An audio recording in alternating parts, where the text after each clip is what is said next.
This is a reading for day 27 of the year 2022, January the 27th, 2022.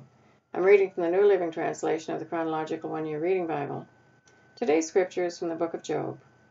Job chapter 30, starting at verse 1, heading, Job speaks of his anguish. But now I am mocked by people younger than I, by young men whose fathers are not worthy to run with my sheepdogs. A lot of good they are to me, those worn-out wretches. They are gaunt from poverty and hunger. They claw the dry ground in desolate wastelands. They pluck wild greens from among the bushes and eat from the roots of broom trees. They are driven from human society, and people shout at them as if they were thieves. So now they live in frightening ravines and caves and among the rocks. They sound like animals howling among the bushes, huddled together beneath the nettles. They are nameless fools, outcasts from society. And now they mock me with vulgar songs. They taunt me. They despise me and won't come near me, except to spit in my face. For God has cut my bowstring. He has humbled me, so they have thrown off all restraint. These outcasts oppose me to my face. They send me sprawling and lay traps in my path. They block my road and do everything they can to destroy me. They know I have no one to help me.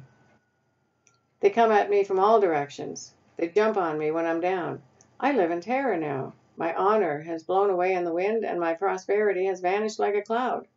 And now my life seeps away. Depression haunts my days. At night my bones are filled with pain, which gnaws at me relentlessly. With a strong hand, God grabs my shirt. He grips me by the collar of my coat. He has thrown me into the mud. I am nothing more than dust and ashes. I cry to you, O God, but you don't answer. I stand before you, but you don't even look. You have become cruel towards me. You use your power to persecute me. You throw me into the whirlwind and destroy me in the storm. And I know you are sending me to my death, a destination of all who live. Surely no one would turn against the needy when they cry for help in their trouble. Did I not weep for those in trouble? Was I not deeply grieved for the needy? So I looked for good, but evil came instead. I waited for the light, but darkness fell. My heart is troubled and restless. Days of suffering torment me. I walk in gloom, without sunlight. I stand in the public square and cry for help. Instead, I am considered a brother to jackals and a companion to owls. My skin has turned dark, my bones burn with fever. My harp plays sad music. My flute accompanies those who weep. Job chapter 31, starting at verse 1. Heading, Job's final protest of innocence. I made a covenant with my eyes, not to look with lust at a young woman. For what has God above chosen for us?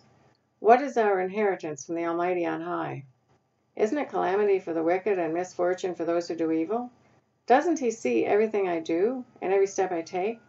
Have I lied to anyone or deceived anyone? Let God weigh me on the scales of justice, for he knows my integrity.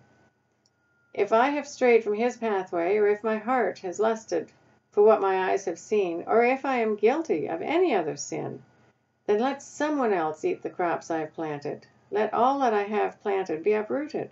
If my heart has been seduced by a woman, or if I have lusted for my neighbor's wife, then let my wife serve another man. Let other men sleep with her. For lust is a shameful sin and a crime that should be punished. It is a fire that burns all the way to hell. It would wipe out everything I own. If I have been unfair to my male or female servants when they brought their complaints to me, how could I face God? What could I say when he questioned me? For God created both me and my servants. He created us both in the womb. Have I refused to help the poor or crushed the hopes of widows? Have I been stingy with my food and refused to share it with orphans? No. From childhood, I have cared for orphans, like a father. And all my life, I have cared for widows. Whenever I saw the homeless without clothes and the needy with nothing to wear, did they not praise me for providing wool clothing to keep them warm? If I raised my hand against an orphan, knowing the judges would take my side, then let my shoulder be wrenched out of place. Let my arm be torn from its socket. That would be better than facing God's judgment, for if the majesty of God opposes me, what hope is there? Have I put my trust in money or felt secure because of my gold? Have I gloated about my wealth and all that I own? Have I looked at the sun shining in the skies or the moon walking down its silver pathway and been secretly enticed in my heart to throw kisses at them in worship? If so, I should be punished by the judges, for it would mean I have denied the God of heaven. Have I ever rejoiced when disaster struck my enemies or become excited when harm came their way? No, I have never sinned by cursing anyone or by asking for revenge. My servants have never said, "Let others go hungry." I have never turned away a stranger, but have opened my doors to everyone. Have I tried to hide my sins, like other people do, concealing my guilt in my heart? Have I feared the crowd or the contempt of the masses, so that I kept quiet and stayed indoors? If only someone would listen to me. Look, I will sign my name to my defense. Let the Almighty answer me. Let my accuser write out the charges against me. I would face the accusation proudly. I would wear it like a crown, for I would tell him exactly what I have done. I would come before him like a prince. If my land accuses me and all its furrows cry out together, or if I have stolen its crops and murdered its owners, then let thistles grow up on that land instead of wheat, and weeds instead of barley. Job's words are ended. That is the reading for day 27 of 2022. God bless each and every one of you, and may God be with you until we meet again.